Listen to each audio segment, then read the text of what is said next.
ഈശോമിശിഹായിൽ ഏറ്റവും സ്നേഹിക്കപ്പെടുന്നവരെ, ഈശോയുടെ പ്രിയപ്പെട്ട ശിഷ്യനായിരുന്നു യൂദാസ്. ഈശോയുടെ കൂടെ ഉണ്ടും ഉറങ്ങിയും കൂടെ നടന്നും ഈശോ ചെയ്ത അത്ഭുത പ്രവൃത്തികളൊക്കെ കണ്ട് ഈശോയുടെ ശുശ്രൂഷകളൊക്കെ കോർഡിനേറ്റ് ചെയ്ത് ഈശോയുടെ സാമ്പത്തിക കാര്യങ്ങളൊക്കെ നടത്തിയിരുന്ന ആളാണ് യൂദാസ്. നമ്മൾ സുവിശേഷത്തിൽ വായിക്കുന്നുണ്ട്, യൂദാസിന്റെ കയ്യിലായിരുന്നു പണസഞ്ചി സൂക്ഷിച്ചിരുന്നത് എന്ന്. പ്രിയപ്പെട്ടവരെ, ഈ യൂദാസിലേക്കാണ് പിശാച് ആവസിക്കുകയും ഈശോയെ ഒറ്റിക്കൊടുക്കുകയും ചെയ്യുന്നത്.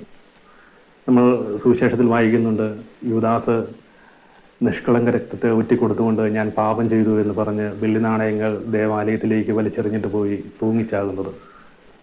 പ്രിയപ്പെട്ടവരെ, ഈ യൂദാസിന് പശ്ചാത്തപിക്കുവാൻ ഒരു അവസരം ഉണ്ടായിരുന്നു. എന്നാൽ യൂദാസിന്റെ ഉള്ളിലേക്ക് കുറ്റബോധം കടന്നു വന്ന് യൂദാസ് ആത്മഹത്യ ചെയ്യുകയാണ് ചെയ്തത്. പ്രിയപ്പെട്ടവരെ, ഞാനത് പറയുമ്പോൾ നമ്മുടെയൊക്കെ ജീവിതത്തിൽ നമ്മളും ഇതുപോലെ പാപാവസ്ഥയിലൂടെ കടന്നു പോകും. നമ്മൾ കുമ്പസാരത്തിൽ പാപങ്ങൾ ഏറ്റുപറയും. എന്നാൽ വീണ്ടും നമ്മുടെ ഉള്ളിലേക്ക് ഇങ്ങനെ കുറ്റബോധമായിട്ട് ഇങ്ങനെ കടന്നു വരും. ഞാനത് അങ്ങനെ ചെയ്തല്ലോ. ഇതിങ്ങനെ തിന്മ നമ്മളിലേക്ക് ഇട്ട് തരുമ്പോൾ നമ്മൾ ഈശോയിൽ നിന്ന് പയ്യെ അകലുവാൻ തുടങ്ങും. ഞാൻ ഈ കുമ്പസാരിച്ചിട്ടും എൻ്റെ ഉള്ളിലേക്ക് ഇതുപോലെ ചിന്തകൾ കടന്നു വരികയാണല്ലോ എന്ന് പറഞ്ഞ് നമ്മൾ ഈശോയിൽ നിന്ന് പയ്യെ അകലുവാൻ തുടങ്ങും. പ്രിയപ്പെട്ടവരെ, ഒരിക്കൽ ഒരു നിത്യാരാധന ചാപ്പലിൽ ഞങ്ങൾ മധ്യസ്ഥ പ്രാർത്ഥന നടത്തിക്കൊണ്ടിരിക്കുമ്പോൾ ജപമാല ചൊല്ലി പ്രാർത്ഥിച്ചുകൊണ്ടിരിക്കുകയാണ്. അപ്പോൾ എൻ്റെ ഉള്ളിലേക്ക് ഇങ്ങനെ നെഗറ്റീവ് ചിന്തകൾ ഇങ്ങനെ കടന്നു വന്നുകൊണ്ടിരിക്കുകയാണ്.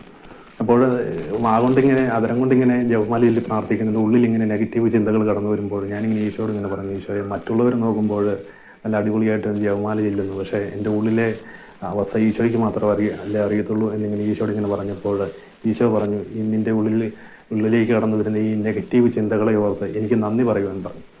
അപ്പോൾ ഞാനിങ്ങനെ ഈശോയോട് പറഞ്ഞു, ഈശോ, എൻ്റെ നെഗറ്റീവ് ചിന്തകളെ ഓർത്ത് ഞാൻ അങ്ങേക്ക് നന്ദി പറയുന്നു എന്ന് പറഞ്ഞ ആ നിമിഷം ഈ നെഗറ്റീവ് ചിന്തകൾ വിട്ടുപോയി.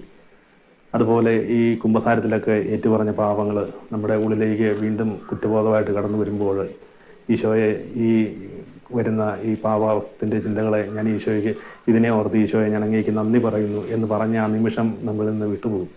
കാരണം പിശാച് ഈശോയിൽ നിന്ന് അകറ്റുവാൻ വേണ്ടി നമ്മുടെ ഉള്ളിലേക്ക് ഇതുപോലെ നെഗറ്റീവ് ചിന്തകളും അല്ലെങ്കിൽ കഴിഞ്ഞ കുമ്പസാരത്തിൽ പറഞ്ഞ പാപങ്ങളൊക്കെ നമ്മുടെ ഉള്ളിലേക്ക് കൊണ്ടുനടുമ്പോൾ നമ്മൾ അതിനെ പ്രതി ഈശോയ്ക്ക് നന്ദി പറയുമ്പോൾ പിശാചിന് പിന്നെ അവിടെ നിൽക്കാൻ പറ്റത്തില്ല. കാരണം പിശാചിനറിയാം, ഇവന് എന്ത് കൊടുത്താലും ഈശോയ്ക്ക് നന്ദിയാണല്ലോ പറയുന്നത് എന്നോർത്ത് പിശാച് നമ്മളിൽ നിന്ന് വിട്ടുപോകും.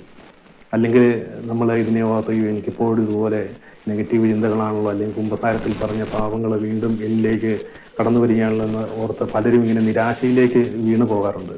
പ്രിയപ്പെട്ടവരെ, ഒരിക്കലും നിരാശയിലേക്ക് പോകാതെ നെഗറ്റീവ് ചിന്തകൾ, അല്ലെങ്കിൽ ജപമാല ചെല്ലുമ്പോൾ, കുർബാനയിൽ പങ്കെടുക്കുമ്പോൾ, ദിവ്യകാരുണ്യ സന്നിധിയിൽ നിന്ന് പ്രാർത്ഥിക്കുമ്പോൾ ഇതുപോലെ നെഗറ്റീവ് ചിന്തകൾ അല്ലെങ്കിൽ കഴിഞ്ഞുപോയ കുമ്പസാരത്തിൽ ഏറ്റു പറഞ്ഞ പാവങ്ങളൊക്കെ നമ്മുടെ ഉള്ളിലേക്ക് കടന്നു വരുമ്പോൾ അതിനെ പ്രതി ഈശോയ്ക്ക് നന്ദി പറഞ്ഞ് നിരാശ നമ്മളിൽ നിന്ന് മാറി പ്രത്യാശ ഉള്ളവരായിട്ട് മാറുവാൻ നിങ്ങളെ ഓരോരുത്തരെയും ഈശോ സമൃദ്ധമായിട്ട് അനുഗ്രഹിക്കട്ടെ എന്ന് പ്രാർത്ഥിക്കുന്നു.